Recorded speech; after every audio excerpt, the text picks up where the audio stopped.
교회력을 따라서 우리가 신앙생활을 하고 있기 때문에 지난 목요일에 이제 예수님께서 부활하시고 40일 동안 제자들과 함께 생활하시다가 이제 오순절을 열흘 남겨놓으시고 이제 날짜로 말하면은 지난 목요일에 승천하셨습니다. 그래서 지금 저 그림에 있는 것처럼 저곳이 이제 예루살렘의 성의 반대편에 이렇게 보시면은 베단이라는 곳에 있는데 그 베다니에서 예수님께서 제자들이 보는 가운데 승천하셨기 때문에 그곳에다가 이렇게 그 예수님의 승천을 기념하는 교회가 몇 군데가 있는데 저 교회가 가장 유명한 그런 교회입니다. 그래서 이제 열흘 동안 그러니까 승천하신 후 열흘 동안 120명의 제자들, 오늘 성경 말씀 보면 120분도라 그랬는데 120명의 제자들이 또 넘겨보시면은 그 마가의 다락방은 지금은 없겠죠. 지금은 없겠는데 저기가 이제 그 다락방, 그 당시에 비슷한 그 다락방입니다. 저기에 이제 예루살렘에 가시면은 다윗의 무덤이라고 그 다윗이 묘가 있거든요. 근데 시내 안에 있는데 그 다윗의 묘 2층에 저런 다락방이 있어서 아마 제자들이 120명이 아마 저런 방에 모여서 하나님께 성령 충만 달라고, 예수님께서 이제 제자들에게 성령을 기다리라 했기 때문에 그 말씀에 순종해서 저기서 120명의 제자들이 기도하다가 이제 드디어 오순절날, 다음 주일이 되는 거죠. 성령 충만 받아가지고 방언을 말하고 정말 외국말로 예수님이 주님이시다라고 선포하는 그런 귀한 역사가 일어났습니다. 우리도 이 절기를 따라서 나가고 있기 때문에 그 부활의 능력에 동참하면서 또 성령 강림절에는 더욱더 성령 충만해지는 저와 여러분 되시길 주의 이름으로 간절히 축원합니다. 아멘. 그러니까 안 켰네요, 제가. 예수님께서 제자들을 가르치실 때 새 계명을 주셨습니다. 하나님의 10계명은 하나님을 사랑하고 이웃을 제 몸과 같이 사랑하라는 것이죠. 예수님께서는 새 계명을 주시면서 서로 사랑하라 그랬어요. 서로 사랑하라. 서로 사랑하라. 그런데 주님께서 지상 명령도 주셨거든요. 부탁하신, 우리들에게 부탁하신 것. 그것은 뭐냐면은 제자를 삼으라는 거죠. 서로 사랑하고 제자를 삼아라. 그러니까 땅 끝까지 복음을 증거하라는 말씀을 한마디로 말하면 제자를 삼으라는 그런 말씀입니다. 그런데 성경을 보시면은 이 말씀들이 그 사도행전, 마태복음, 마가복음, 누가복음 다 그 부분에 그 제자를 삼으라는 표현을 좀 약간씩 달리 제자들이 표현하고 있어요. 그 사도행전 1장 4절 그 사도행전의 말씀에 보시면은 사도와 함께 모이사 그들에게 분부하여 이르시되 예루살렘을 떠나지 말고 내게서 들은 바 아버지께서 약속하신 것을 기다리라 이렇게 말씀하고 있습니다. 성령이 너에게 임하시면 8절 말씀에 너희가 권능을 받고 예루살렘과 온 유대와 사마리아와 땅끝까지 이르러 내 증인이 되리라 이렇게 분부하시고 그들이 보는 데서 이제 베다니에서 아까 그 하늘로 승천하셨다 이렇게 표현되고 있습니다. 그런데 이제 마가복음에는 이렇게 되어 있어요. 마가복음에서는 너희는 온 천하에 다니며 만민에게 복음을 전파하라. 그리고 믿고 세례를 받는 사람은 구원을 얻을 것이요 믿지 않은 사람은 정죄를 받으리라. 그러면서 믿는 자들에게는 이런 표적이 따르리니 귀신을 쫓아내고 새 방언을 말하겠다. 그러니까 이제 사도행전에서는 성령 받아서 땅끝까지 복음 증거하라고 이렇게 전했고, 이제 마가가 쓴 그 이해는 온 천하에 다니며 복음을 증거하는데, 믿는 사람이 구원받고, 믿는 사람이 방언을 말하고, 귀신을 쫓아내고, 병을 고치는 그 능력 나타나는 것을 이렇게 표현하고 있어요. 그러니까 조금씩 그 사람이 똑같이, 아마 기자들도 어떤 기사를 받으면 똑같이는 안 쓸 거예요. 다 자기의 그런 것들이 좀 표현이 돼 있거든요. 자기의 문화와 자기의 환경에 따라서. 그래서 마가는 이렇게 썼고요. 그 다음에 마태는 뭐라 그러냐면은 너희는 가서 모든 민족을 제자로 삼아 아버지와 아들과 성령의 이름으로 삼위일체 하나님의 이름으로 세례를 베풀고 가르쳐 지키게 하라. 이렇게 했어요. 그 다음에 주님께서 세상 끝날까지 너희와 항상 함께 있을 것이다. 그 제자 삼고 가르치고 그 전도하는데 주님께서 항상 함께 하고 계시겠다. 그냥 우리들만 놔두시지 않겠다. 그런 말씀입니다. 누가복음 보는 김에 이제 다 보게 되는 거죠.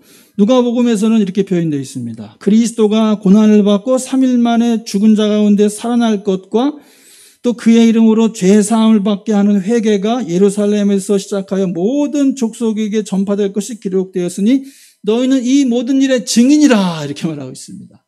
물론 누가복음하고 사도행전은 연작이거든요. 연작이기 때문에 여기서도 지리적인 게 나와요. 땅끝까지 예루살렘을 시작해서 온 세상까지 복음이 전파될 것이다. 그러면서 증인이 된다는 얘기는 순교한다는 얘기나 마찬가지예요. 이 복음을 위해서 순교할 것이다.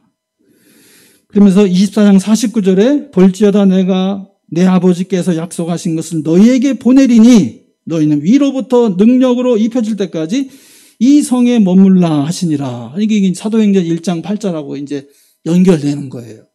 그래서 초대교회 그 제자들 120명이 마가의 다락방에 모여가지고 주님의 말씀 읽고 기도하고 하다가 오순절날 드디어 성령 충만받는 역사가 일어났던 것입니다. 우리도 이 성령 강림절 맞이해서 성령 충만받는 역사가 일어날 수 있기를 주의 이름으로 간절히 축원합니다. 아멘. 약속하신 것을 기다리라. 약속하신 것을 기다리라 이렇게 표현되어 있으니까 이거 위로부터 어떤 내려받는 느낌이에요.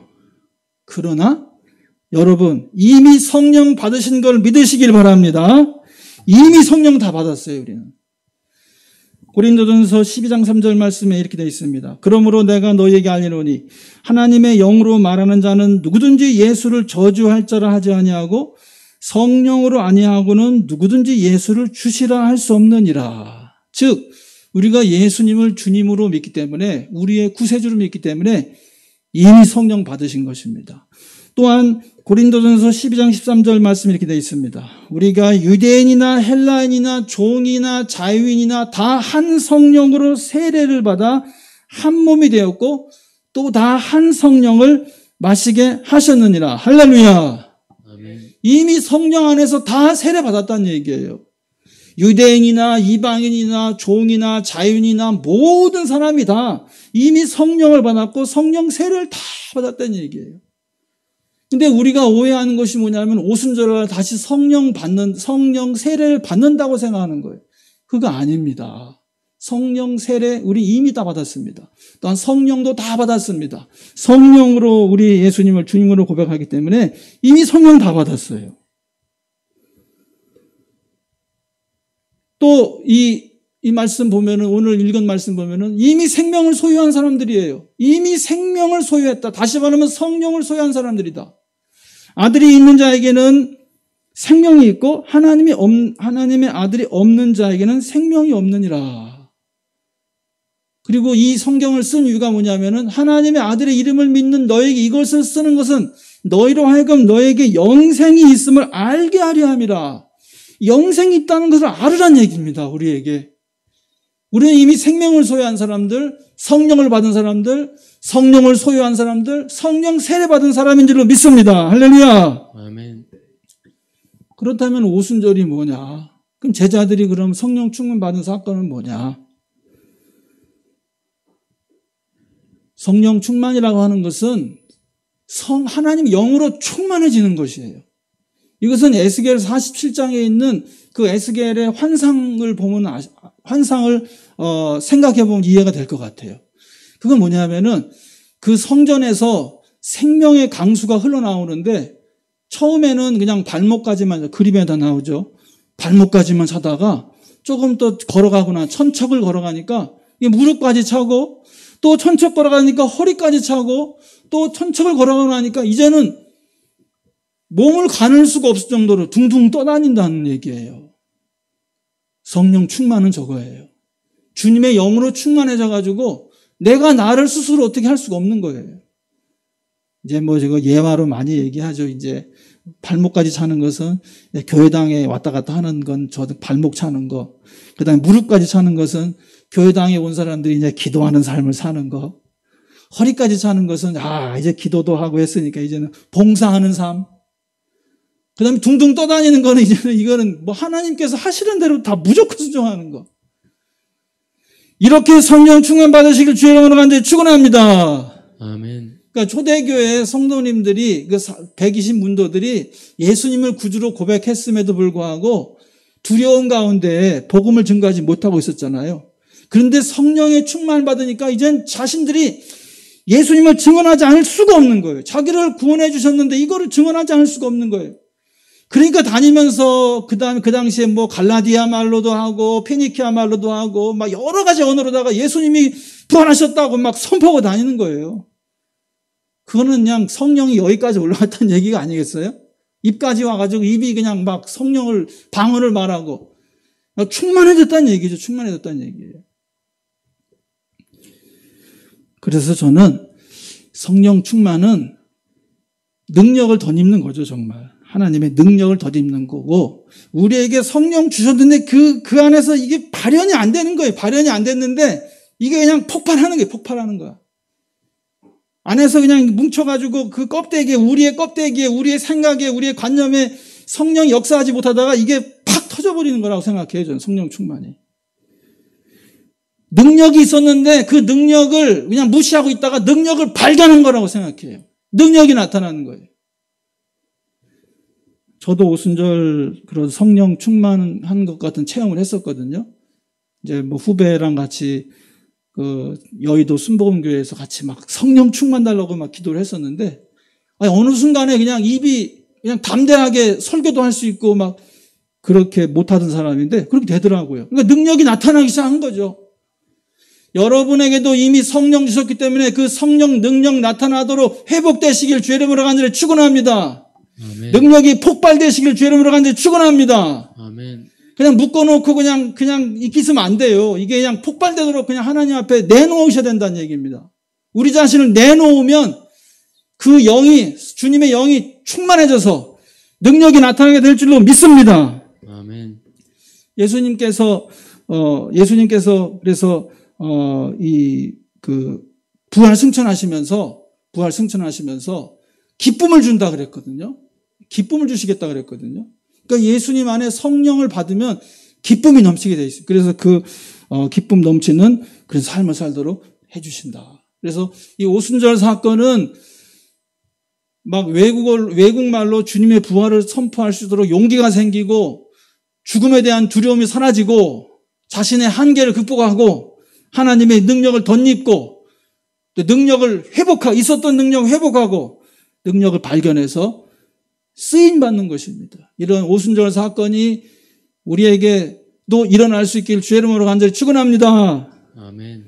그래서 주님께서 보혜사 성령을 보내심으로 말미암아서 뭐라 그러셨냐면, 지금 내가 아버지께로 가오니 내가 세상에서 이 말 하옵는 것은 그들로 내 기쁨을 그들 안에 충만히 가지게 하려 함이니이다. 예수님께서 아버지께로 승천하셔서 가셨기 때문에 보혜사 성령을 보내주시고 보혜사 성령을 보내주시면 기쁨이 넘치게 된다, 이 말씀입니다. 할렐루야. 아멘. 여러분, 이 성령의 기쁨을 누리시기를 주의 이름으로 간절히 축원합니다. 아멘. 이미 성령 받은 사람인데 그러면 성령 충만 받으려면 어떻게 되느냐? 그러면 에베소서 5장 18절에 기록되어 있습니다. 술 취하지 말라. 이는 방탕한 것이니 오직 성령으로 충만함을 받으라 그랬어요. 여기 술과 성령은 똑같은 스피릿이라고 되어 있거든요. 스피릿. 술을 마시면 술이 취해요. 그래서 술 계속 마시면 계속 취해요. 오늘 마시면 오늘 취하고 내일 마시면 내일 취하고. 그 술 취한 사람이 그렇게 한다는 얘기죠. 그것은 방탕한 것인데 오직 성령으로 충만함 받으라. 이렇게 해서 충만함을 받으라라고 한 이 말씀 뭐냐면 지속적 행동입니다. 지속적 행동. 지속적으로 충만 받으라. 그러니까 30년 전에 제가 여의도 순복음교회에서 우리 후배들하고 같이 기도하다가 성령 충만받은, 그거는 그때로 끝난 거예요. 올해에도 성령 충만 받기 위해서는 올해에도 마치 술 마시는 것처럼 성령 충만 받기 위해서 일을 해야 된다. 노력을 해야 된다. 그런 말씀입니다. 그래서 성령으로 충만 받기 위해서 시와 찬송과 신령한 노래로 서로 화답하며 이 찬송이 능력이 있어요. 찬송하시면은 성령의 충만이 일어날 줄로 믿습니다. 마음으로 주께 노래하고 찬송하고, 그 다음에 범사에 주 예수 그리스도의 이름으로 감사해야지. 불평, 불만 있으면 성령 충만 안 돼요. 그 다음에 가장 중요한 것 중에 하나가 뭐냐면 그리스도를 경외함으로 피차 복종하라 이렇게 돼 있어요. 성령 충만 받기 위해서 복종하시길 주의 이름으로 간절히 축원합니다. 아멘. 성령 충만 받으려면은 그 말씀을 계속 지속적으로 말씀을 계속 먹어야 돼요. 성령은 하나님의 말씀 가운데 역사하시고, 성령이 우리 가운데 오신 것은 예수님의 말씀을 깨닫게 하기 위해서 그런 것이거든요. 그리고 사도들이 성경 말씀이 없었기 때문에, 이렇게 성경책이 없었기 때문에 예수님께 들은 말씀을 기억하고 그것을 전하는 걸 해야 돼요. 그래서 그걸 전하면 성령 충만해지는 거예요. 그러니까 말씀이 예수님이시기 때문에, 말씀을 로고스 예수님이시잖아요. 그 말씀이 계속 우리에게 들어와야만, 말씀이 충만해야만 성령 충만해지는 것이에요. 말씀은 없고 그냥 뭐가 성령 충만, 그거는 거짓말입니다, 여러분. 말씀으로 충만해져야 돼요. 말씀은 생명의 씨앗이기 때문에 이 씨앗이 열매 맺도록 계속 심고 가둬야 돼요. 말씀을 계속해서 이 성령 강림절 기간 동안에 말씀을 먹으시고 말씀을 심으시기를 주의 이름으로 간절히 축원합니다. 아멘. 그리고 그 말씀을 순종하면은 말씀의 열매를 맺는다 그랬지 않습니까? 말씀을 열매를. 나는 포도나무에 너희는 가지라. 그가 내 안에 내가 그 안에 가면 사람이 열매를 많이 맺나니 나를 떠나서 너희가 아무것도 할 수 없습니다. 말씀을 계속 심어야 돼요. 말씀을 심어야 성령 충만이 일어나는 거예요. 말씀이 없이 말씀이 없이 어떻게 성령 충만해집니까? 그거는 상상할 수가 없습니다. 말씀은 곧 예수님이고 예수님은 성령이시기 때문에 말씀을 계속 취해야 돼요, 우리가. 그리고 성령 충만 받기 위해서 아까 말씀드리는 것처럼 순종과 복종해야 된다 그랬어요. 아까 술 취하면 성령 충만 받으라. 피차 복종하라. 누가 누구에게? 아내가 남편에게. 말도 안 되네, 목사님. 무슨 아내, 남편에게 순종할 만한 가치가 있어야 복종하고 순종하죠, 목사님. 아이고. 그렇게 하면 성령 충만 안 일어나요. 굉장히 중요한 원리가 들어있는 거예요. 자녀는 부모에게, 종들이 육체 상전에게, 직장에서 상사에게 복종하라는 거예요. 이거 이번 성령 강림절 이 성경에서 이거 하면서 이게 왜 뒤에 붙어 있을까? 생각을 해봤어요. 아내가 남편에게 순종하지 않고 복종이란 말 되게 싫어하시더라고. 지난번에 피드백 해보니까. 복종하지 않고 불만 갖고 불평 갖고 성령 충만 안 일어나요. 자녀가 부모에게 대항하고 거역하고 그러면서 성령 충만 일어나요? 안 일어나요. 절대 안 일어나. 힘들고 어려워도 순종하고 복종하는 태도. 그 다음에 직장에서도 직장 윗사람 맨날 디스하고 막 그렇게 하면서 부정적인 말하고 계속 그렇게 하고 하면서 성령 충만 안 일어나요. 절대로. 윗사람이 불만족하고 좀 부조리하고 한 사람일지라도 좋은 생각 가지고 하나님께 순종한다는 생각 가지고 순종해야 돼요. 복종해야 돼요. 하물며 주의 종 목사님이 이렇게 하라 저렇게 하라 하는 것에 대해서 그건 아닙니다라고 말하면 성령 충만 일어나겠어요? 주의 종을 중심으로 해서 교회가 일어나게 되는데, 하나님 나라 역사 일어나게 되는데, 주의 종에게도 순종해야 돼요. 여기 써있지는 않지만 다 나온 얘기잖아요. 그래서 이 생애 훈련 가운데 성령 충만 일어난다. 힘들고 어렵지만 아내가 남편에게 순종하고 남편이 아내를 사랑하고 자녀가 부모에게 순종하고 여러분이 직장에서 직장 상사에게 알겠습니다. 잘하겠습니다. 이렇게 순종한 어렵지만은 성령 충만 받기 위해 하셔서 이걸 신천하셔서 성령 충만 받으시기를 주의 이름으로 간절히 축원합니다. 아멘. 아멘이 적은 것 같아요. 힘든 거니까. 근데 이게 생애 속에서 훈련하는 거잖아요. 이 훈련을 통해서 성령 충만이 일어난다. 그러니까 땅은 우리의 마음이고요. 그 마음에다가 말씀을 계속 뿌려야 된다는 얘기예요. 말씀을 계속 뿌려야 그 말씀이 성령의 역사 일어난다는 거예요. 근데 말씀만 뿌립니까? 말씀을 뿌렸는데 그 다음에 이 땅에 막 바람도 불고 뭐 비도 오고 그냥 뭐 환경도 안 좋고 그게 저거예요. 저거. 아내가 남편, 자녀가 부모, 종이 육체의 상징이에요. 그 바람, 비바람과 그 모든 환경이 바로 생의 그 씨를 뿌린 환경이다. 그래서 이거는 시므온이라고 하는 분, 시리아의 그 사막의 시므온이라는 분이 얘기한 거잖아요. 성령 충만 은혜 받기 위해서는 순종해야 된다. 그 거리낌이 없어야 된다. 그리고 세상에 살면서 죄를 짓거나 그런 거 하지만 거리낌이 없이 하나님의 말씀을 묵상하고 기도해야 그 깊은 은혜를 받는다. 우리 그거는 1000년 전에 얘기한 거예요. 이미 1000년 전에. 그러니까 이 말씀이 저는 성령 충만 받으라는 것도 중요하지만 이게 더 중요한 거예요. 이 시대에는 순종과 복종이. 여기 이거 설명 여기 안 오는 건데. 땅은 우리의 마음이다. 마음에 계속 하나님 말씀 뿌려라. 가정과 직장 우리 환경이다. 이것은 바람과 비와 벌레, 잡초 이런 거다. 그래서 그렇게 하기 힘들지만은 울며 씨를 뿌리러 가는 자는 기쁨으로 단을 거둔다고 시편에서 말씀하고 있기 때문에 그런 여러 가지 힘들고 어려운 환경 가운데서 말씀을 계속 뿌리고 순종하면은 그걸 실천하게 되면은 성령 충만 역사가 일어날 줄로 믿습니다. 아멘. 이게 어디냐면은 이게 연산인가요? 이게 김덕관 장로님 땅이에요, 여기가. 근데 김덕관 장로님 여기다 농사를 짓는데 장로님이 하도 작년에도 그렇고 계속 우리 집에다가 그냥 뭐 이거 드시라 저거 드시라 하도 갖다 주고 하셔가지고 그냥 얻어먹기만 좀 그래가지고 주일에 오후에 운동 삼아서 이제 운동해야 되니까 주일 오후에 막 산에 걸어 다녀야 되거든요. 안 걸으면 병 나거든요. 소화도 안 되고 막 그래서 운동 삼아가지고 저희 가서 좀 도와드리고 또 그래서 이제 얻어먹을 자격을 얻으려고 이렇게 하는데요. 깨를 심었는데 한 번은 너무 심고 물 너무 많이 줘가지고 깨가 다 떠버려서 안 자랄 것 같고 한 번은 또 너무 깊이 또 그 칼가 깊이 심어가지고 또 이 요만한 깨가 그게 비유가요 무슨 겨자씨의 비유를 할 게 아니라 참깨의 비유를 해야 돼요. 참깨 요만한 게 심어가지고 크게 자라잖아요. 참깨의 비유라고 해야 될 것 같더라고요.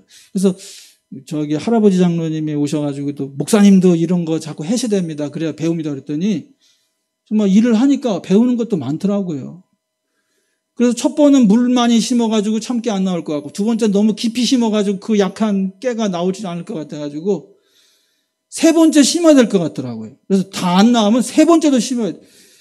하나님의 말씀 거둘 때까지 계속 심으시기를 주 이름으로 간절히 축원합니다. 성령 충만 안 일어나면 성령 충만 일어날 때까지 하나님 말씀 심어야 되는. 낙심하지 말고 눈물 흘리면서 그 여러 가지 나쁜 환경 가운데 남편도 있고 아내도 있고 말 안 듣는 자식도 있고 날 괴롭히는 상사도 있고 날 안 따르는 직장 아랫사람도 있고 막 모든 환경 가운데서도 계속 하나님의 말씀 심으셔가지고 낙심하지 말고 심으시고 순종하셔서 좋은 열매 거두시기를 주의 이름으로 간절히 축원합니다. 그래가지고 그 열매가